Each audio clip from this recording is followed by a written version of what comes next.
This is Mac OS Ken. BofA reiterates reports on Apple and AI talk. The Towson Retail Union's troubles persist. And talk of an international launch for Apple Vision Pro. It is Monday, the 3rd of June, 2024. I'm Ken Ray, and this is news from Mac OS Ken. Brought to you by yours truly and sponsored by Pen Chalet.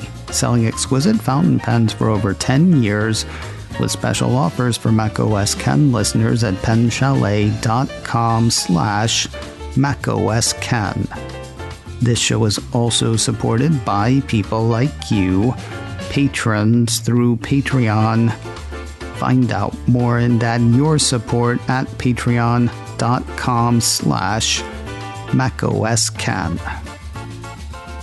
It's weird that this was a note from a high-paid analyst to his clients, but BofA analyst Wamsi Mohan sent a note out Saturday, letting investors know what sites like Bloomberg and TechCrunch and Apple Insider and others have been writing about for a while now. Apple 3.0 ran parts of the note he wrote, wherein he said media reports are suggesting that Apple's AI push will see Siri get deeper integration with applications. That'll start with Apple's own apps, though third-party developers will gain access down the line.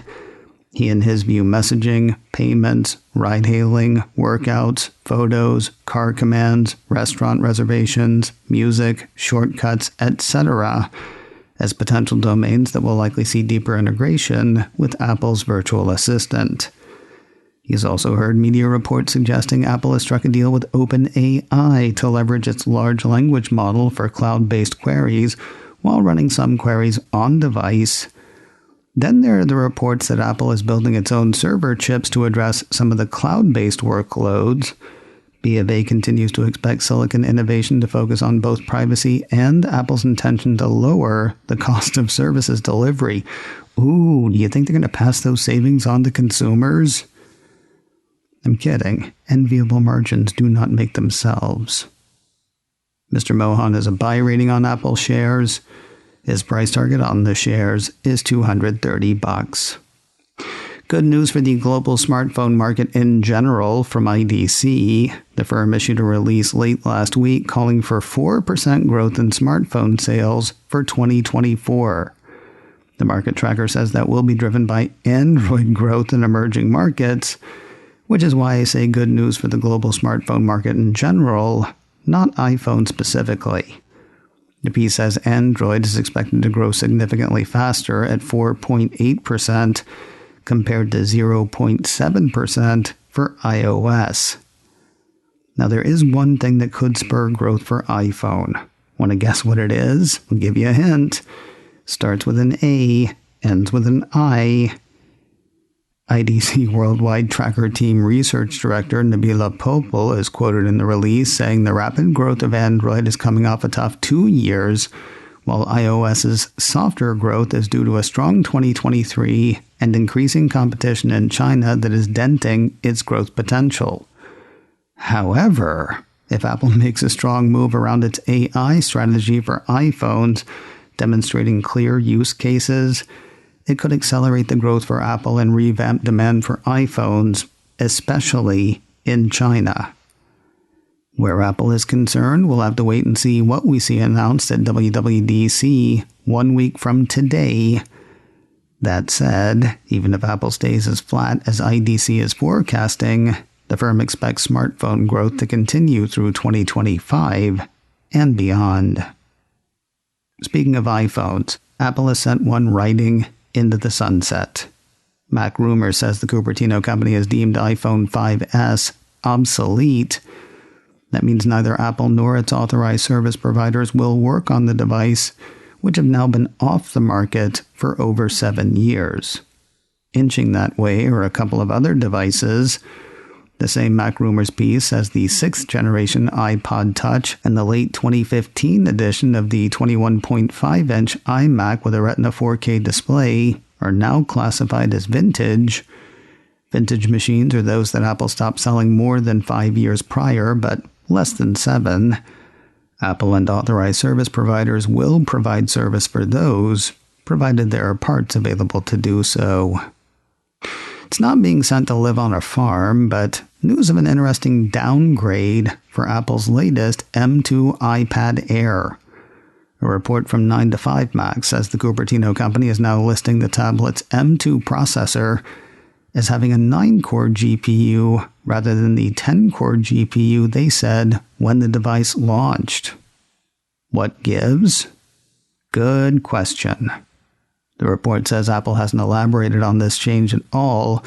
Instead, it simply updated the tech specs page for the new M2 iPad Air to reflect the missing GPU core. Based on archive data, the change appears to have been made within the last 12 days. All of that said, one wonders what the real number is. 9to5Mac points out that the original press release announcing the machine still lists a 10-core GPU, as does the device's support page. Also, techs and specs outside of the US still show the 10-core GPU, not the new 9. It stands to reason that the 9-core number is correct, since that's the one that has changed. But why hasn't anything else changed yet?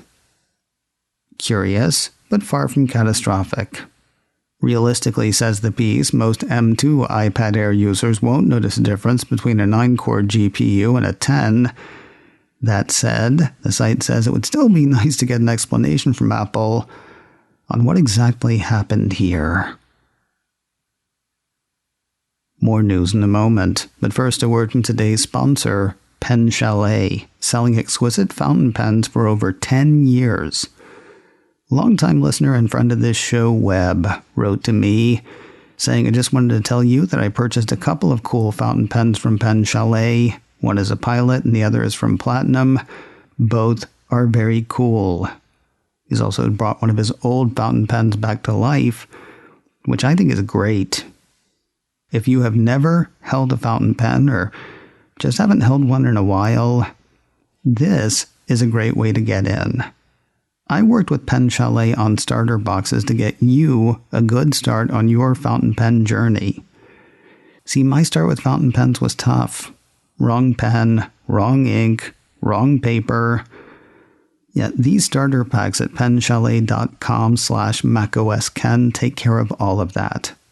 Pick either a Pilot Metropolitan or the Lamy Safari starter box.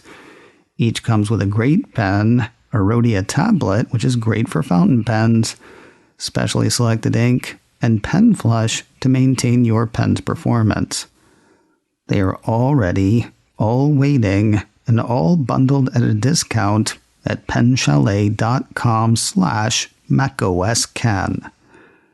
Or, if you want to think outside the starter boxes, you can use code MOK10 for 10% off other purchases. Father's Day is just a couple of weeks away.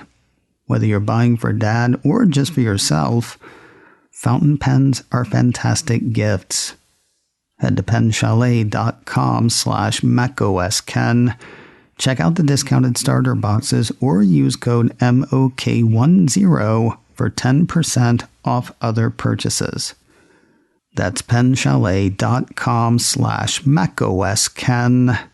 And a big thanks to Pen Chalet for sponsoring today's show. The nonprofit More Perfect Union has posted a video featuring workers from IAMCOR. That's the union representing retail workers at Virginia's Apple Towson Town Center store. In it, the workers talk about negotiating with the Cupertino company, and that has not been going smoothly. Apple Insider highlights some of the claims in the video. One worker says hours of negotiations will be met with a counter-proposal from Apple that is simply a screenshot of a web page of the company's current policy.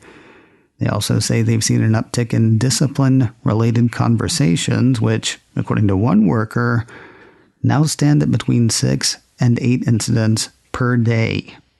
Workers say somewhere in the neighborhood of 50 have been forced to leave since the union's formation a couple of years ago. According to the report, the union also points out that Apple has since rolled out changes requested by the union to everywhere except the unionized store.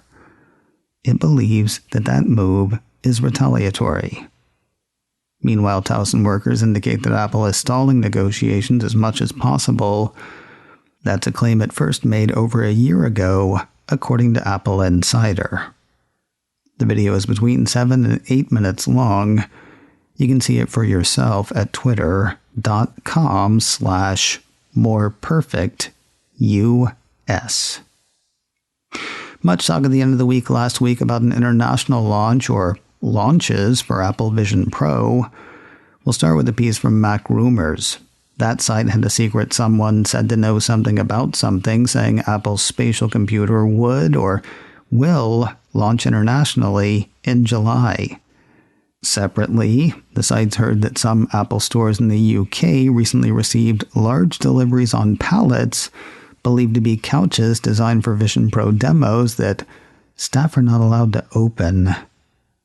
Hot on the heels of the Mac Rumors piece, a report from my Download blog thinks it's pinned down a date for an Apple Vision Pro debut, this one for France.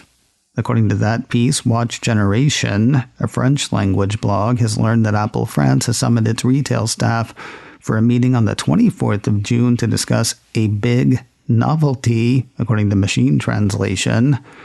A few days later, on Friday the 28th of June, there will be a staff VM night to prepare marketing visuals in stores for unveiling the following day. iDownload blog figures that could mean a launch for a few EU countries and the United Kingdom on Saturday, the 29th of June. The Mac Rumors piece thinks Apple could confirm international Vision Pro launch plans during next Monday's WWDC address.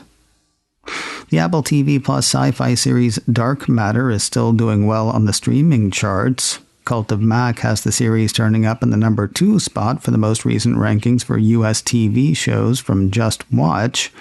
Meanwhile, the show's taken the top spot in the Real Good US TV show rankings. That is currently the only TV title on either list from the Cupertino streamer.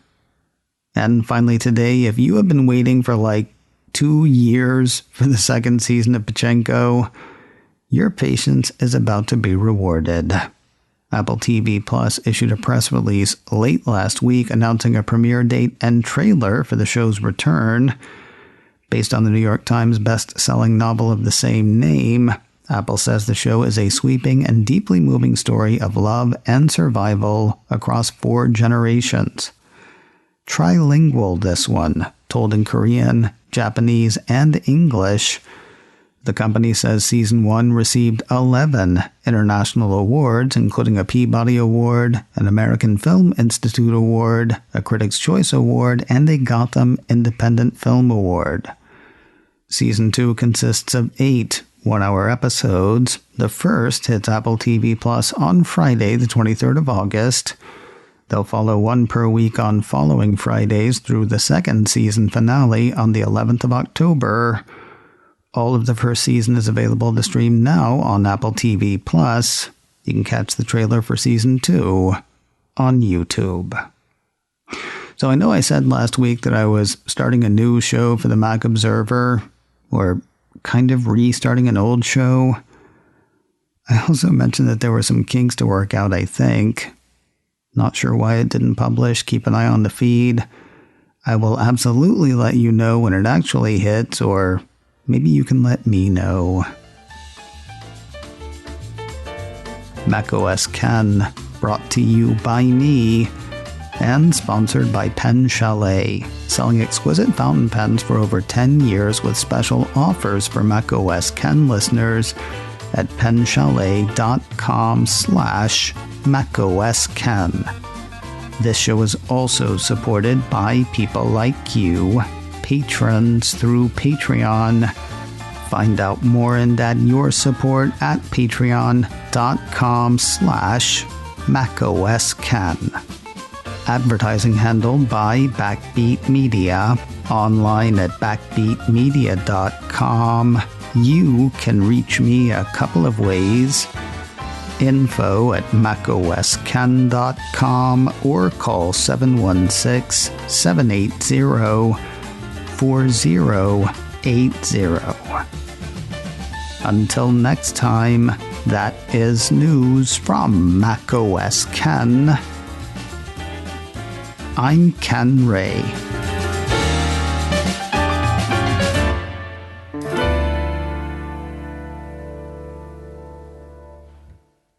Ciao.